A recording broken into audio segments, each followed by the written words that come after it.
Bahasa Melayu Malaysia lebih kurang sama dengan bahasa-bahasa daerah yang berada di Indonesia. Orang Malaysia ni termasuklah para pemimpinnya, bila pergi ke Indonesia, mereka bukan saja tukar perkataan tetapi siap dengan dialek.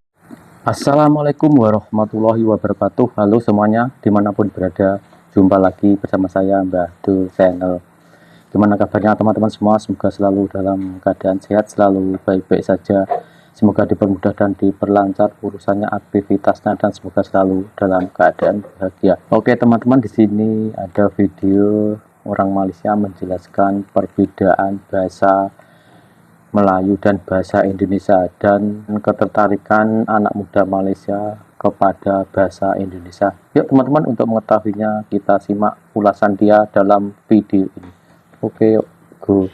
Okey, aku baru tahu kalau bahasa Melayu Malaysia lebih kurang sama dengan bahasa-bahasa daerah yang berada di Indonesia dan Malaysia, bahasa Melayunya. Okey, so kita buat engkau nak pergi mana? Engkau nak pergi mana tu macam bahasa KL, bahasa Melayu kat sini lah, bahasa pasar. Tapi kalau macam Bengkulu kan, bahasa Melayu orang Bengkulu, dia cakap engkau nak pergi mana? Sama macam mano tu sama macam orang Negeri Sembilan ataupun orang Kelantan. And then kalau orang Jambi pula, awak nak pergi mana? Samalah juga mano-mano tapi dia guna awak. Awak. So awak tu kamu ataupun kau. Gitulah. Dumai, Melayu Dumai dia guna Miko nak ke mana? Miko tu kalau di Perak dia Mika. Macam tu Perak. Ata Goma, Mika. Tu orang Perak. Tapi kalau macam Batam, engkau nak pergi mana? Sama je macam kita orang cakap. Bahasa Melayu kita orang tengah cakap ni, engkau nak pergi mana? Aku nak pergi sana. Buat apa? Jangan tanya kenapa I jadi A jadi I. Jangan tanya Itu memang bahasanya, logatnya. Saya nak tanya orang-orang Indonesia di sini, bila korang terserempak atau berjumpa dengan orang Malaysia di Indonesia, korang faham tak bila bercakap dengan dia?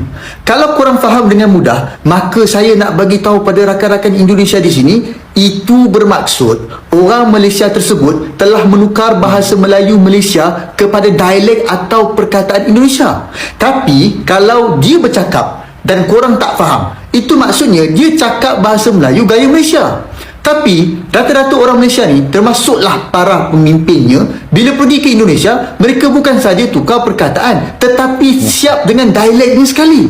Pada saya, ini adalah satu kerugian kerana kita sepatutnya kekalkan sahaja gaya bahasa masing-masing. Kalau betul-betul tak faham, barulah jelaskan maksud perkataan yang disebut tu. Saya tak kisahlah orang nak kata saya ni terlalu sempit pemikirannya ke, tapi apa yang saya nak buat ialah nak kembalikan identiti Malaysia yang dah semakin pudar.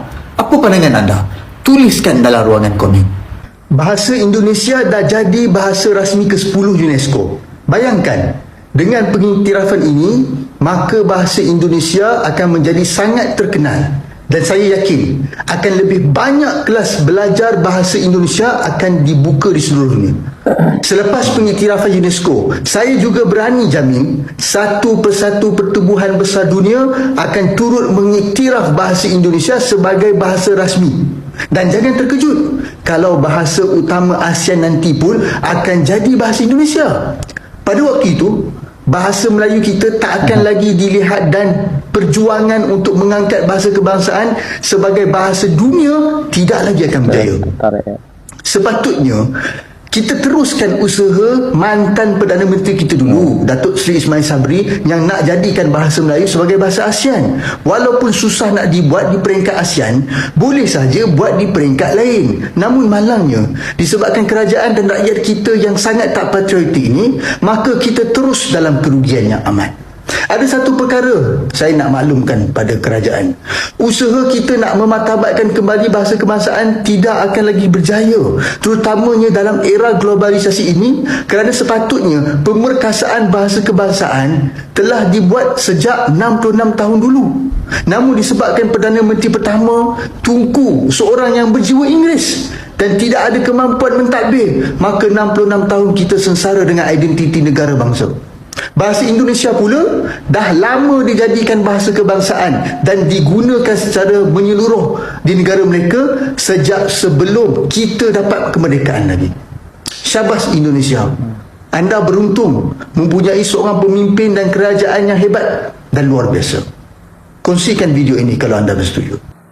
Ternyata, ini alasan kenapa banyak orang Malaysia suka pakai bahasa Indonesia. Halo, ketemu lagi dengan saya seperti biasa perjalanan ke kantor pagi ini. Jadi sekarang lagi ramai di negara tetangga kita, Malaysia.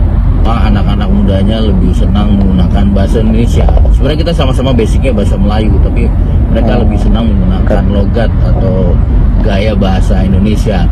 Karena faktornya mungkin pertama melihat dari konten-konten di IG maupun di TikTok atau media sosial lainnya. Ini yang membuat petinggi-petinggi di Malaysia cukup meradang ya, mereka cukup marah. Yang kedua mungkin bahasa Indonesia jauh lebih kaya ya.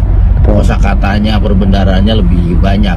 Kenapa bahasa Indonesia lebih banyak? Padahal kita sama-sama menggunakan basic bahasa Melayu. Bahasa Indonesia, bahasa negara kita, bahasa nasional kita memilih bahasa Melayu basicnya karena tidak ada kasta. Kita tahu pada saat dulu penduduk kita banyak di Jawa, tapi bahasa Jawa itu sulit digunakan karena pakai kasta, ada yang sampai 3-4 tingkat. Jadi berbicara dengan yang lebih muda beda, dengan yang setara beda, yang lebih tua beda, sehingga menyulitkan. Akhirnya dipilihlah bahasa Melayu sebagai basic bahasa nasional, bahasa Indonesia. Tapi kesininya lebih diperkaya lagi. Jadi banyak sekali bahasa-bahasa serapan, baik dari bahasa Arab, karena kita juga pernah banyak orang Arab, dari bahasa Cina, dari bahasa Portugis, dari bahasa Inggris, dari bahasa Sanskerta, dari bahasa Jawa. Saya pernah ketemu dengan orang Malaysia, dia bilang bahwa kalau bahasa Melayu sangat sulit sekali mereka membuat naskah formal, naskah resmi, naskah ilmiah menggunakan bahasa Melayu karena sangat sedikit. Jadi mereka banyak memilih menggunakan bahasa Inggris. Nah, kembali lagi tadi bahasa Indonesia karena kaya sekali, banyak diserap bahasa-bahasa asing yang dijadikan bahasa Indonesia. Dirubah sedikit kata-kata, susunan katanya menyesuaikan dengan pengucapan. Seperti paling gampang akun menjadi A, huruf A, K, U, dan N. Kemudian konten huruf K, O, N, T, E, dan N. Jadi bukan konten seperti dalam bahasa Inggris. Nah, ini tentunya memperkaya bahasa Indonesia. Yang paling gampang kalau kita tahu influencer. Influencer itu bahasa Inggris, tapi bahasa Indonesia sudah ada loh. Pemengaruh. Kata dasarnya pengaruh, kemudian dikasih himpunan jadi pemengaruh. Jadi sebenarnya banyak sekali. Terus juga server. Server itu kan bahasa Indonesianya ada, namanya peladen. Kata dasarnya adalah laden. Laden itu dari bahasa Jawa, melayani. Nah, itulah yang membuat akhirnya kenapa bahasa Indonesia itu lebih kaya dibanding dengan bahasa Melayu. Jadi cintailah bahasa Indonesia. Silakan mau komen. Terima kasih. Nah, itu tadi penjelasan perbedaan bahasa Melayu dan bahasa Indonesia. Dan bahasa Indonesia kaya dengan kosakata. Nah, semoga video tadi menjadi informasi dan bermanfaat untuk teman-teman semua. Terima kasih yang sudah menonton dan sudah subscribe. Yang belum subscribe, silahkan subscribe. Kalau subscribe itu gratis. Oke, saya minta undur diri. Wassalamualaikum warahmatullahi wabarakatuh.